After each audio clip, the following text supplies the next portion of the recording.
আমন্ত্রণ জানাচ্ছি প্রিয় দর্শক মানচিত্রের নিয়মিত আয়োজন কথোপকথনের। বন্ধুরা, প্রীতি, সালাম এবং শুভেচ্ছা নেবেন।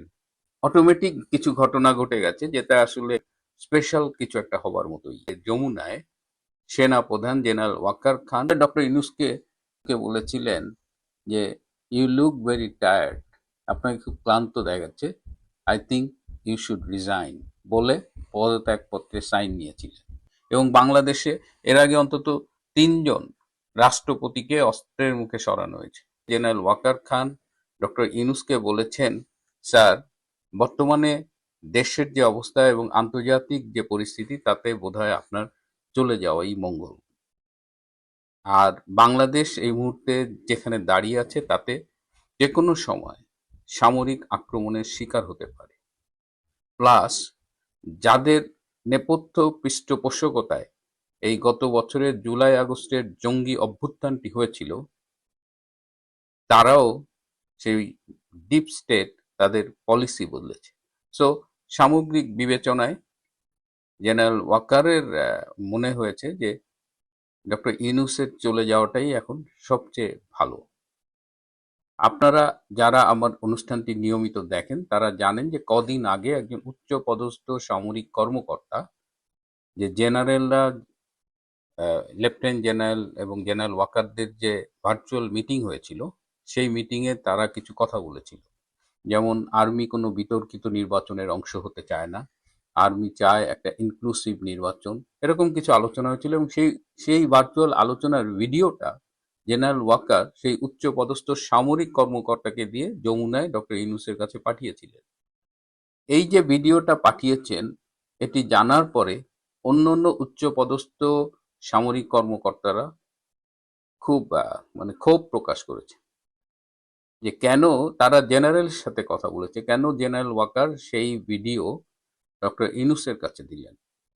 আমার যেটা মনে হয় যে জেনারেল ওয়াকার, যেহেতু তার অনেকগুলো মুখ, তাকে চেনা খুব কঠিন, এবং যেহেতু তার অন্তরে জামাত, সে ডক্টর ইউনূসের কাছে ওই ভিডিও দিয়ে বলেছে যে, বোঝাতে চেয়েছে যে আমি কি করব, এটা সবার ধারণা। So he is playing all around.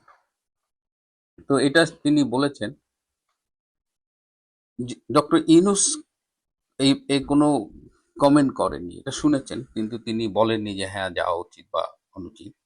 কিন্তু আমার এই প্রসঙ্গে আমার কিছু ব্যক্তিগত অবজারভেশন আছে। ডক্টর ইউনূস একজন প্রচন্ড ক্ষমতা লোভী লোক। তিনি কোনো একটা পদে বসলে সেটা ছাড়তে চান না। এই যে গ্রামীণ ব্যাংকের তিনি যে এমডি ছিলেন, রিটায়ারমেন্টের বয়স ছাড়িয়ে আরো অনেক পরেও তিনি কিন্তু এই পদ থেকে সরতে চাননি। সরকার তাকে সরিয়ে দিয়েছে, তার বিরুদ্ধে তিনি আইনি লড়াই করেছেন এবং সর্বোচ্চ পর্যায় পর্যন্ত। পরে আইনিভাবে হেরে তিনি এই পদটি ছেড়েছেন। সুতরাং তার মতো একজন লোভী লোক এবং প্রচন্ড গোয়ার, কারো কথা শোনে না, প্রচন্ড প্রতিহিংসা পরায়ণ একজন মানুষ, এবং তিনি যে কারো কথা শুনে এই চিফ অ্যাডভাইজারের মতো একটা লাভজনক পদ ছেড়ে চলে যাবেন, এটা মনে হয় না কেউ বিশ্বাস করে। এর আগে তিনি আওয়ামী লীগের 15 বছর 6 মাস 8 দিনে অর্থনৈতিকভাবে যতটা ক্ষতির সম্মুখীন হয়েছেন, এই জরিমানা টানা দেওয়া, তিনি নাকি প্রত্যেকটা টাকা সুদে আসলে সরকারি কোষাগার থেকে আদায় করে নিয়েছেন, এবং এর সব ডকুমেন্ট গভর্নমেন্টের কাছে আছে। তিনি কারো কথা শোনেন না। তিনি তার কারণে অনেক আন্তর্জাতিক মিত্র শত্রুতে পরিণত হয়েছে। তিনি তিনি যেটা বোঝেন তার বাইরে কোনো কিছুতেই তিনি কান দেন না। এমনকি উপদেষ্টাদের সাথেও তার নানান বিষয়ে মত পার্থক্য দেখা গেছে। So he is a man like that. সে প্রচন্ড স্বার্থপর। তো এই লোকটাকে কিভাবে ক্ষমতা থেকে সরাবেন? এই যে আওয়ামী লীগকে যে কার্যক্রম নিষিদ্ধ করা হয়েছে আওয়ামী লীগের, এটা একক ডক্টর ইউনূসের সিদ্ধান্ত হয়েছে। উপদেষ্টা পরিষদ কিন্তু ডিবেট করেছে অনেকে যে না, এই সিদ্ধান্তটা ভালো হচ্ছে না, but he didn't listen to anyone. এবং এনসিপি, জামাত, শিবির এদের দিয়ে রাজপথে একটা নাটক সাজিয়ে তিনি আওয়ামী লীগের কার্যক্রম নিষিদ্ধ করিয়াছেন। তো এখন এরকম একটা গোয়ার গোবিন্দকে সরানোর কি উপায় থাকতে পারে যদি স্বেচ্ছায় পদত্যাগ না করে? ডক্টর ইউনূসকে সরাবেন কি করে? আমি তো অস্ত্রের মুখে তাকে সরানো ছাড়া কোনো বিকল্প দেখছি না। এবং বাংলাদেশে এর আগে অন্তত 3 জন রাষ্ট্রপতিকে অস্ত্রের মুখে সরানো হয়েছে।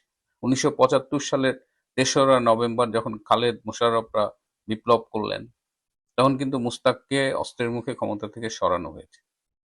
আবার পরবর্তীতে এই 1975 সালের 6ই নভেম্বর বিচারপতি সায়েম রাষ্ট্রপতির দায়িত্ব নেন এবং 1977 সালের 21শে এপ্রিল পর্যন্ত বিচারপতি সায়েম রাষ্ট্রপতি ছিলেন।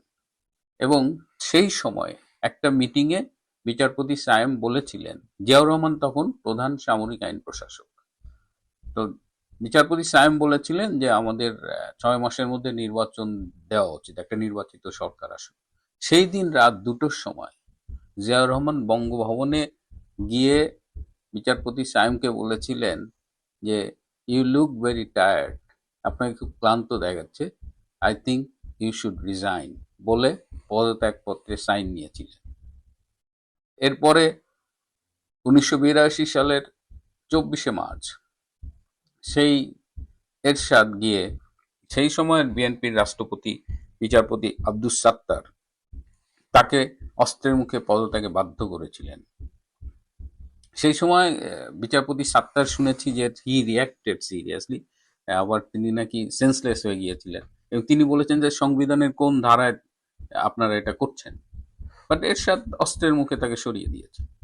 তো এখন এমন একটা পরিস্থিতি চলে গেছে, এমন একটা পরিস্থিতির মুখোমুখি বাংলাদেশ যে ডক্টর ইউনূস যদি স্বেচ্ছায় না যায় তাহলে হয়তো তাকে সরিয়ে দিতে হবে, কিন্তু তাকে গান পয়েন্টে সরাবে কে? এই যে জেনারেল ওয়াকার, তাকে তো এখন কেউ বিশ্বাস করে না। এমনকি এই যে তিনি মাঝে মধ্যে বলেন ইনক্লুসিভ নির্বাচন দিতে হবে, কোনো বিতর্কিত নির্বাচনে আমরা যাব না, এটা হলো এখন 90% আর্মি অফিসারের বক্তব্য। তিনি তাদের হয়ে এই কথাগুলো বলেন, কিন্তু তিনি কি আসলেই অন্তরে এই কথাটা বিশ্বাস করেন? জেনারেল ওয়াকারের ধ্যান জ্ঞান একটাই, সেটা হলো জামাতকে ক্ষমতা আনা। কিন্তু সে একটু বাটে পড়ছে, একদিকে তার বাহিনী তার পক্ষে নাই, আর একদিকে তিনি এতদিন যে বলতেন মার্কিন ডিপ স্টেট, মার্কিন ডিপ স্টেট, মার্কিন ডিপ স্টেট, এখন মার্কিন ডিপ স্টেটের পলিসিও বদলে গেছে। সুতরাং জেনারেল ওয়াকার যে সবার সাথে খেলছিল, ভারতের সাথে, ইউনূসের সাথে, বিএনপির সাথে, সবার সাথে খেলে তিনিও লেদায় ফেলছেন। সো জেনারেল ওয়াকারেরও যে খুব একটা ভালো সময় যাচ্ছে তা বলা যাচ্ছে না, কারণ সে সবার সাথে প্লে করতেছে। তো এই অবস্থায় এখন বাংলাদেশ যেখানে এসে দাঁড়িয়েছে, সেখানে doctor Yunus has to go, তাকে যেতে হবে বাংলাদেশের বৃহত্তর মঙ্গলের জন্য, কিন্তু তার প্রস্থানটা কিভাবে হবে সেটাই এখন $1,000,000 প্রশ্ন। বাংলাদেশের সাবেক প্রধানমন্ত্রী শেখ হাসিনার ভাগ্নি ব্রিটিশ সংসদ সদস্য টিউলিপ সিদ্দিক বাংলাদেশের দুর্নীতি দমন কমিশনের বিরুদ্ধে আইনি লড়াইয়ে নামতে যাচ্ছেন। গত 1 ডিসেম্বর ঢাকার একটি বিশেষ জজ আদালত প্লট দুর্নীতির এক মামলায় ব্রিটিশ লেবার পার্টির এমপি টিউলিপ সিদ্দিককে 2 বছরের কারাদণ্ড দেন। ভারতীয় সংবাদ মাধ্যম দ্য হিন্দুস্তান টাইমস টিউলিপ সিদ্দিকের ঘনিষ্ঠ এক ব্যক্তির বরাত দিয়ে বলেছে, বাংলাদেশ কর্তৃপক্ষের বিরুদ্ধে ব্যবস্থা নেওয়ার জন্য আইনি পরামর্শ নিচ্ছেন টিউলিপ সিদ্দিক। একাধিক সূত্রে জানা গেছে, 3টি আইনি পয়েন্টে গুরুতর লঙ্ঘন এবং একটি পয়েন্টে কালানুক্রমিক অসঙ্গতি বা ক্রোনোলজিক্যাল ইনকনসিস্টেন্সির অভিযোগ এনে বাংলাদেশের দুর্নীতি দমন কমিশনের বিরুদ্ধে অভিযোগ দায়ের করা হতে পারে। সেজন্য এরই মধ্যে মামলার রায়ের দিন বাংলাদেশের দুদকের আইনজীবীরা ব্রিটিশ সংবাদ মাধ্যমগুলোতে যেসব সাক্ষাৎকার দিয়েছেন সেগুলো সংগ্রহ করেছে টিউলিপের আইনি পরামর্শক প্রতিষ্ঠান স্টিফেনসন হারুট। দুদকের বিরুদ্ধে আইনি ব্যবস্থা নেয়ার আগে টিউলিপ সিদ্দিক যেহেতু ক্ষমতাসীন লেবার পার্টির সংসদ সদস্য, সে কারণে ব্রিটেনের পররাষ্ট্র দপ্তর এফসিজিওর মাধ্যমে দুদকের কাছে কৈফিয়ত তলব করা হতে পারে। আর এমনটি হলে বিষয়টি শুধু আইনি নয়, কূটনৈতিক ক্ষেত্রেও জটিলতা বাড়াতে পারে। ঢাকার বিশেষ জজ আদালত 4-এর বিচারক মোহাম্মদ রবিউল আলম গত বছরের 1 ডিসেম্বর রাজুকের পূর্বাচল নতুন শহর প্রকল্পে অবৈধভাবে প্লট বরাদ্দের মামলার রায় ঘোষণা করেন। এই মামলায় কেবল টিউলিপ সিদ্দিকী নন, তার মা শেখ রেহানা, খালা সাবেক প্রধানমন্ত্রী শেখ হাসিনাকেও অভিযুক্ত করা হয়েছিল। মূল অভিযোগ ছিল শেখ হাসিনা তার ক্ষমতার অপব্যবহার করে এবং টিউলিপ সিদ্দিকের ব্রিটিশ রাজনৈতিক প্রভাব ব্যবহার করে রাজধানী উন্নয়ন কর্তৃপক্ষ বা রাজুকের মূল্যবান জমি তাদের পরিবারের সদস্যদের নামে বরাদ্দ দিয়েছিলেন। আদালত এই অভিযোগকে আমলে নিয়ে শেখ হাসিনাকে 5 বছর, শেখ রেহানাকে 7 বছর এবং টিউলিপ সিদ্দিককে 2 বছরের কারাদণ্ড দিয়েছিলেন। এই বিচারের প্রক্রিয়াটি মূলত পরিচালিত হয়েছিল আসামিদের অনুপস্থিতিতে, কারণ শেখ হাসিনা ও শেখ রেহানা গত 5ই আগস্ট ভারতে চলে যান এবং টিউলিপ সিদ্দিক দীর্ঘদিন ধরেই লন্ডনে অবস্থান করছেন। টিউলিপ সিদ্দিক এই রায়কে একটি ক্যাঙ্গারু কোর্ট বা সাজানো বিচারের ফলাফল হিসেবে মন্তব্য করেছেন এবং একে তার বিরুদ্ধে পরিচালিত একটি রাজনৈতিক প্রতিহিংসামূলক প্রচারণা বলে দাবি করেছিলেন। টিউলিপের আইনি পরামর্শক প্রতিষ্ঠান যুক্তরাজ্যের স্টিফেনসন হারুট দুদককে সতর্ক করে দিয়েছে তাদের ক্লায়েন্ট মিথ্যা এবং বিরক্তিকর অভিযোগ এবং ক্ষতিকর বিষয়ে পদক্ষেপ নেয়ার জন্য তার সম্পূর্ণ অধিকার সংরক্ষণ করে। টিউলিপের আইনজীবীরা বাংলাদেশের দুদকের কর্মকাণ্ডকে বেআইনি প্রচারণা হিসেবে বর্ণনা করেছেন, যার উদ্দেশ্য টিউলিপের সুনাম কলঙ্কিত করা এবং তার জনসেবায় হস্তক্ষেপ করা। ভারতের সংবাদ মাধ্যম দ্য হিন্দুস্তান টাইমসে 7ই জানুয়ারি প্রকাশিত এক সংবাদে বলা হয়েছে, টিউলিপ সিদ্দিক বাংলাদেশের দুদকের বিরুদ্ধে আইনি ব্যবস্থা নেওয়ার উদ্যোগ নিয়েছেন। সূত্রগুলো বলছে, টিউলিপের বিরুদ্ধে বাংলাদেশের আদালত যে মামলা বা অভিযোগ এবং বিচারিক প্রক্রিয়ার রায় দিয়েছে, সেখানে 3টি গুরুতর আইনি প্রক্রিয়ার লঙ্ঘন খুঁজে পেয়েছে তার আইনি পরামর্শ প্রতিষ্ঠান। প্রথম অভিযোগটি হলো, টিউলিপ সিদ্দিকের আইনজীবীদের পক্ষ থেকে বারবার দুদকের সাথে যোগাযোগের চেষ্টা করার পরও দুদক কোনো জবাব না দিয়ে টিউলিপ সিদ্দিকের অনুপস্থিতিতে এই মামলার রায় হয়েছে। দর্শক, বিষয়টি নিয়ে ব্রিটেনের নামকরা আইনজীবীরা বাংলাদেশের লন্ডন হাই কমিশনের কাছে চিঠি দিয়েছিলেন এই মামলার রায় হওয়ার আগে। 25শে নভেম্বর দেওয়া ওই চিঠিতে স্বাক্ষর করেছিলেন সাবেক প্রধানমন্ত্রী টনি ব্লেয়ারের স্ত্রী টেরি ব্লেয়ার, সাবেক ব্রিটিশ বিচারমন্ত্রী রবার্ট বাকল্যান্ড, সাবেক attorney general Dominic Grieve, Philippe Sands ও জিওফ্রি রবার্টসন। তারা সবাই কিংস কাউন্সিল অর্থাৎ রাজা কর্তৃক উচ্চ মর্যাদা সম্পন্ন আইনজীবী। হাই প্রোফাইল এই আইনজীবীরা বলছেন, টিউলিপ ন্যায় বিচারের মৌলিক অধিকার থেকে বঞ্চিত। এই বিষয়টি উল্লেখ করে ব্রিটিশ ও আন্তর্জাতিক সংবাদ মাধ্যমের খবরে বেশ গুরুত্ব পায় অভিযুক্তের অনুপস্থিতিতে বিচারের বিষয়টি। ব্রিটিশ ও আন্তর্জাতিক অনেক সংবাদ মাধ্যমে টিউলিপ সিদ্দিকের দণ্ডকে বাংলাদেশের বৃহত্তর রাজনৈতিক পট পরিবর্তন এবং সাবেক ক্ষমতাসীনদের উপর প্রতিশোধমূলক আইনি প্রক্রিয়ার অংশ হিসেবে দেখছে। বাংলাদেশের দুর্নীতি দমন কমিশনের বিরুদ্ধে টিউলিপ সিদ্দিকের ব্রিটিশ আইনজীবীদের দ্বিতীয় অভিযোগটি হলো শোনা কথা ও সাক্ষ্যের দুর্বলতা। হিন্দুস্তান টাইমসের প্রতিবেদনে বলা হয়েছে, দুদকের তদন্ত প্রক্রিয়ায় টিউলিপের আইনজীবীরা ভয়াবহ দুর্বলতা খুঁজে পেয়েছেন। প্রতিবেদন অনুযায়ী টিউলিপ সিদ্দিকের বিরুদ্ধে রায়ের পর দুদকের আইনজীবীরা সাংবাদিকদের ব্রিফিং করার সময় স্বীকার করেন, টিউলিপ সিদ্দিক সরাসরি কোনো প্রভাব খাটিয়েছিলেন এমন কোনো লিখিত বা ডিজিটাল প্রমাণ যেমন হোয়াটসঅ্যাপ বা ইমেল তাদের কাছে নেই। এই দুর্বলতাগুলো ব্রিটিশ আদালতে তুলে ধরার জন্য এরই মধ্যে গত 1 ডিসেম্বর রায়ের দিন ও তারপর ব্রিটিশ এবং আন্তর্জাতিক সংবাদ মাধ্যমে প্রচারিত দুদকের আইনজীবীদের সাক্ষাৎকারগুলো সংগ্রহ করেছে স্টিফেনসন হারুট।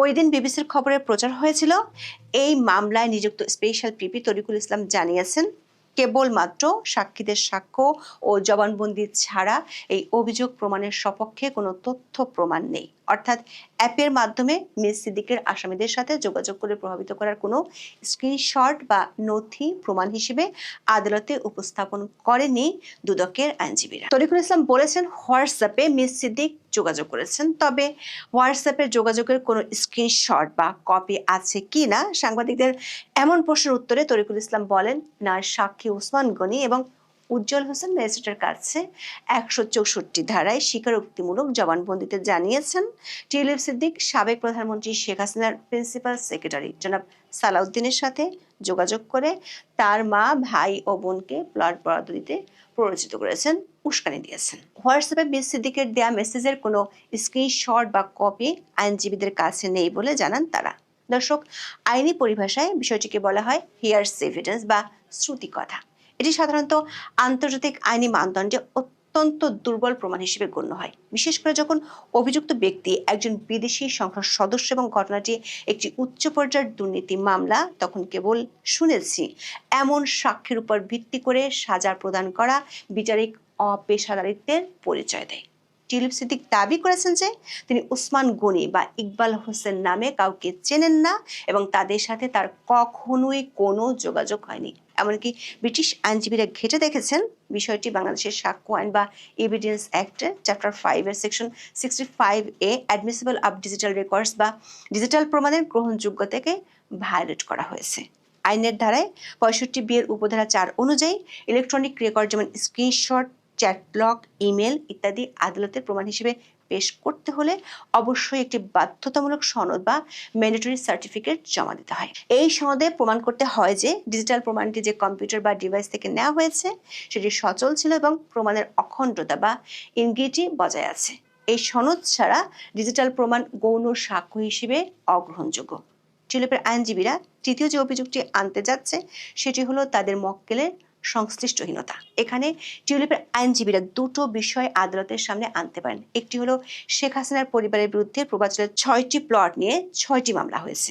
এর একটি প্লটও তার ভাগ্নি টিউলিপ সিদ্দিকের নামে নেই, কিন্তু 3টি মামলায় তিনি আসামি।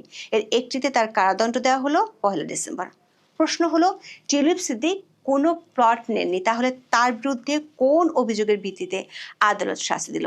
আবার মামলাগুলোর চার্জশিটে বলা হয়েছে শেখ হাসিনা 2009 সালে প্রধানমন্ত্রী হওয়ার পর পূর্বাঞ্চলের নতুন শহর প্রকল্পে নিজের ও পরিবারের অন্য সদস্যদের নামে 6টি প্লট বরাদ্দ নেন। এখানে টিউলিপের আইনজীবীদের প্রশ্ন হচ্ছে, যদি 2009 সালে এই প্রক্রিয়া শুরু হয়, টিউলিপ সিদ্দিক এমপি হয়েছিলেন 2015 সালে, তাহলে ব্রিটিশ এমপি হিসেবে তিনি প্রভাব খাটিয়েছেন বলে যে অভিযোগ আনা হয়েছে তা কিভাবে সত্যি হয়? আইনের ভাষায় এই অভিযোগটি একটি গুরুতর কালানুক্রমিক অসঙ্গতি বা ক্রোনোলজিক্যাল ইনকনসিস্টেন্সির মুখে পড়েছে। একই নীতিতে চতুর্থ অভিযোগটি আনবে টিউলিপ সিদ্দিকের আইনি ফার্ম। দর্শক, টিউলিপ সিদ্দিকের বিরুদ্ধে দায়েরকৃত অভিযোগগুলোর মধ্যে সবচেয়ে চাঞ্চল্যকর এবং বিতর্কিত হলো রূপপুর পারমাণবিক বিদ্যুৎ কেন্দ্র প্রকল্প সংক্রান্ত দুর্নীতির দাবি। বাংলাদেশের দুর্নীতি দমন কমিশন একটি মিডিয়া নোটে দাবি করেছিল, শেখ হাসিনা ও তার পরিবারের সদস্যরা রূপপুর প্রকল্প থেকে প্রায় $5 বিলিয়ন আত্মসাৎ করেছেন। এই অভিযোগে বলা হয়, টিউলিপ সিদ্দিক 2013 সালে রাশিয়ার রাষ্ট্রীয় পরমাণু সংস্থা রোসাটমের সাথে এই চুক্তির মধ্যস্থতাকারী বা ব্রোকার হিসেবে কাজ করেছিলেন। দুদকের দাবি অনুযায়ী এই দুর্নীতির বিনিময়ে টিউলিপ সিদ্দিক লন্ডনের কিংস ক্রসে 7 লাখ পাউন্ড মূল্যের একটি বিলাসবহুল ফ্ল্যাট লাভ করেন।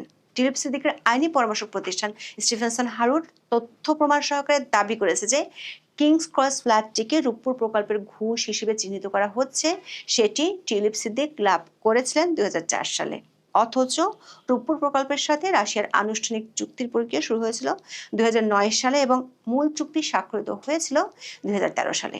এই তথ্যের ভিত্তিতে টিউলিপের আইনজীবীরা যুক্তি দিয়েছেন, 2013 সালের একটি প্রকল্পের ঘুষ হিসেবে 2004 সালে কোনো সম্পত্তি পাওয়া যৌক্তিকভাবে অসম্ভব। স্টিফেনসন হারুট উল্লেখ করেছে, ফ্ল্যাটটি টিউলিপের পরিবারকে তাদের একজন পরিচিত ব্যক্তি উপহার দিয়েছিলেন এবং এর সাথে বাংলাদেশের কোনো রাষ্ট্রীয় প্রকল্পের বিন্দু মাত্র সম্পর্ক নেই। দর্শক, টিউলিপ সিদ্দিক লন্ডনের হ্যামস্টেড ও হাইগেটের এমপি, একসময় ছিলেন ব্রিটিশ সরকারের দুর্নীতি দমন বিষয়ক মন্ত্রী। তাকে দুর্নীতিতে দোষী সাব্যস্ত করে রায় দিয়েছিল ঢাকার আদালত। ব্রিটিশ আইনজীবীরা মনে করছেন, একজন ব্রিটিশ সংসদ সদস্যকে দুর্নীতিবাজ হিসেবে প্রচার করা আন্তর্জাতিক কূটনৈতিক শিষ্টাচারের লঙ্ঘন এবং তার পেশাগত জীবনের জন্য চরম ক্ষতিকর। সে কারণে মামলা করার আগে British foreign Commonwealth and development office বা FCDO বাংলাদেশের দুদকের কাছে কৈফিয়ত তলব করতে পারে। সেক্ষেত্রে টিউলিপের মামলাটি কেন রাজনৈতিক উদ্দেশ্য পরিণত নয় বলে বিবেচিত হবে সেটির ব্যাখ্যা চাওয়া হবে। সেটি হলে গার্ডিয়ানের মত